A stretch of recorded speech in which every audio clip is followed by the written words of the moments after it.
Welcome back to another video in the Big Idea series. In this video, I'm going to be sharing with you 4 big ideas from the movie Less Is Now, the new Minimalists movie, which is super awesome, by the way.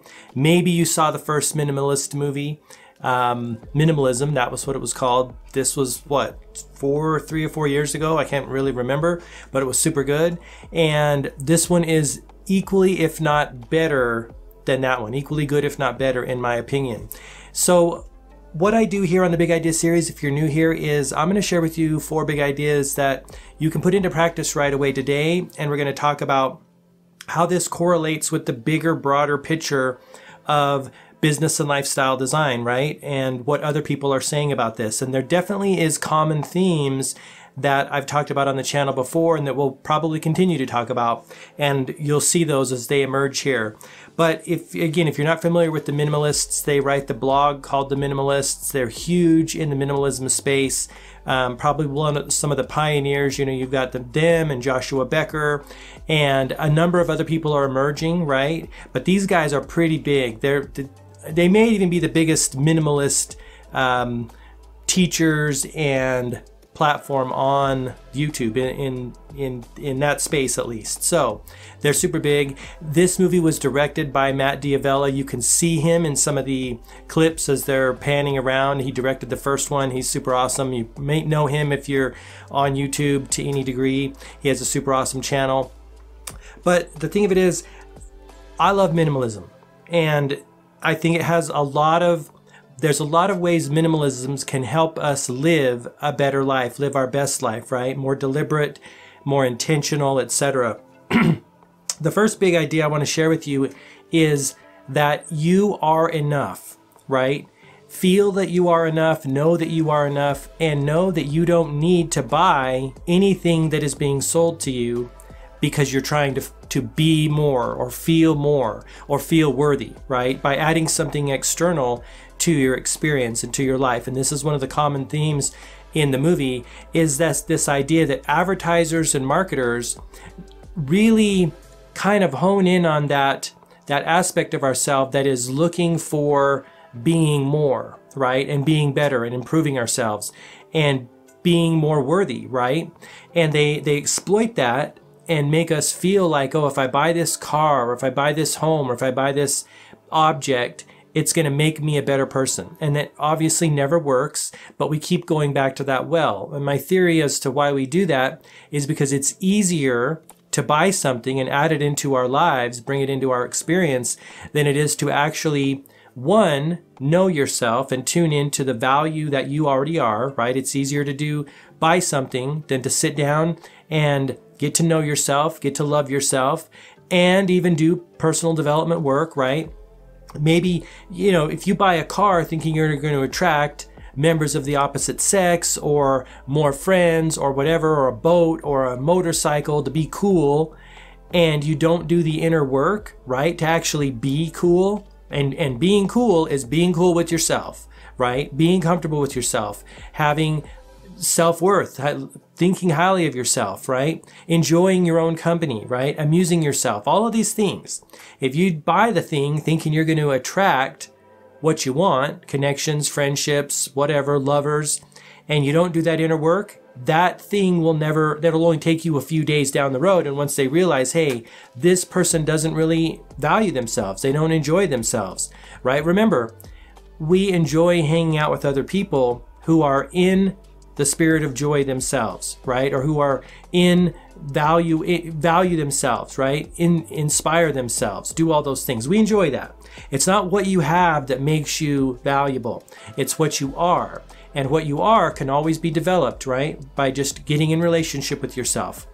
So that's the big idea number 1, is that be enough and always do things that make you feel like you're more enough, right? And all those things are internal. It's nothing external that you need to do, other than maybe learn from someone who is teaching how to be enough, or buy a book that teaches you how to be enough, right? But then actually do the work, right? This is where we have to do the work, right? It doesn't just come from buying. While we're on this subject, I want to share with you this idea, and I forget where I heard it first, but it's this idea that in our modern society, there's this idea that if you have something, you're intrinsically better than other people, right? If you have something that's expensive or luxurious or something, it makes you better. It doesn't, as we've talked about. And most people focus on, oh, to have is to equal, you know, more friendships, more money, etc., more happiness. That doesn't work. But to be is where it's all at, right? If you've been a subscriber on the channel or watch some of my videos, you know I talk a lot about the power of being. It's all about the power of being. Being is the cause of having everything that you want in life. And so just kind of keep that in mind. That's big idea number one. Be enough, know that you're already enough, and then do that internal work. Don't think you're going to buy something and have this miraculous life change, because what we attract what we are, right? And if you want to have friendships and have money flowing into your experience and opportunities flowing into your experience, then you have to be a magnet for that, right? And and that all comes with your inner relationship with yourself, right?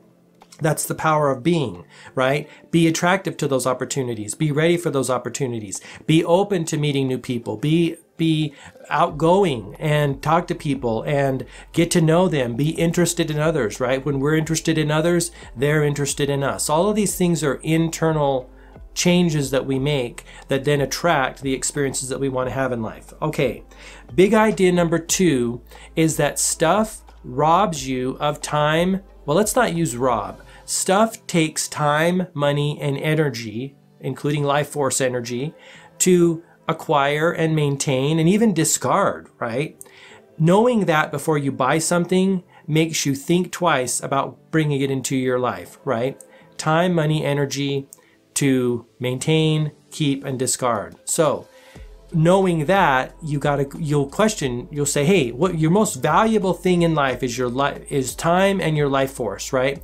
How you expend that is really important, because you want to make sure that you're spending it in ways that are in alignment with your top most important values in life. What do you value, right? This comes back to knowing yourself. If you value your time and you value maybe traveling the world and you value acquiring experiences, you're not going to acquire a bunch of stuff that's going to take your money and take your time to maintain it and store it and do other stuff with it, because you're going to want to travel the world, right? You can't travel the world with a big 80-inch flat screen TV or a new car, etc. This is why all of these minimalist travelers around the world, they fit all their stuff in a backpack, right? That's why they do that, because they value experiences. And you can tell what people value by looking at their lives, right? Where they live, how they live, what stuff they acquire, all these things. You can tell a lot about them by looking at their lives. So that's big idea number two. Know that stuff takes time, money, and energy to keep in your life. Big idea number three is huge. It's huge. They talk a lot about what gives your life meaning. What is your purpose, right? When you know what gives your life meaning, you're going to naturally gravitate towards that, and you're going to do things that make that more accessible, right? You're going to do things that are in alignment with that. A lot of times, people start acquiring stuff because they don't know what else to do, right? This is herd mentality. We are definitely a consumer culture. It's changing as people are waking up and becoming more conscious creators. It's definitely changing, but human beings are like enamored, what's the right word here? Super interested in small shiny objects, tech, cars, homes, right? It's not hard for an advertiser to entice us to buy something. And it's not hard unless you know yourself, unless you know what gives your life meaning. If stuff doesn't give your life meaning, you're not going to even be bothered. For me, my own minimalist journey has been, 10, 12, 15 years going, and I don't have a lot of stuff that other people have because I like to live really simply, right? Now I have a lot of books and I have a lot of journals and notebooks and paper stuff, but as far as like stuff, I mean, my TV is super old. I got it from someone who was upgrading their TV, and this had to have been 10 plus years ago, so it's super old, but it works just fine, right? And it meets my needs. A lot of my things are older, but I take care of them really well because I value experiences more than stuff. Now, don't get me wrong, I like stuff, but I'm really conscious of what stuff I bring into my experience because, back to big idea number 2, I know that it takes time, money, and energy, life force energy, to get that stuff and keep it, etc. So it's all about priorities. What are your priorities? What do you value? What's your ultimate purpose in life, right? And big idea number 4, to wrap up here, is stop looking at other people's stuff. Stop comparing other people's stuff. And in that idea, also stop comparing their journey to your journey, right? Stop comparing where they're at to where you're at, right? All of us are on individual journeys through life, whether it's acquiring experiences and sharing our gifts and natural abilities with the world in a way that's beneficial, or just acquiring stuff, right? Social media and the way we're all interconnected now is awesome to a degree because we can be really inspired by other people, but there's a dark side too. And the dark side is, as human beings, we have a natural innate tendency. We're judgers, we're compartmentalizers, right? We're always analyzing and placing in order so we can make sense of the world, where they're at in relationship to us, where this is at, who this person is, right? When we meet someone, we are looking for clues about where to put them in our organizational system, right? Where they fit in to the hierarchy, right? And also what they are, who they are, right? Are they a safe person to hang out with? Do we get a good vibe, etc., etc.? That's what we're programmed to do. And social media gives us so much data to do that with other people, and we see especially the best of the best pictures and experiences that they're sharing. We never see the negative because people don't share that, right? Typically. And so we have this constant feeling of like we're less than them, or we're not doing enough, or we're not being enough, or we're failing, right? Don't look at other people's stuff in that way. Keep your eyes on your own journey and don't judge as much as you can, not judge. So 4 big ideas from Less Is Now, the new Minimalists movie.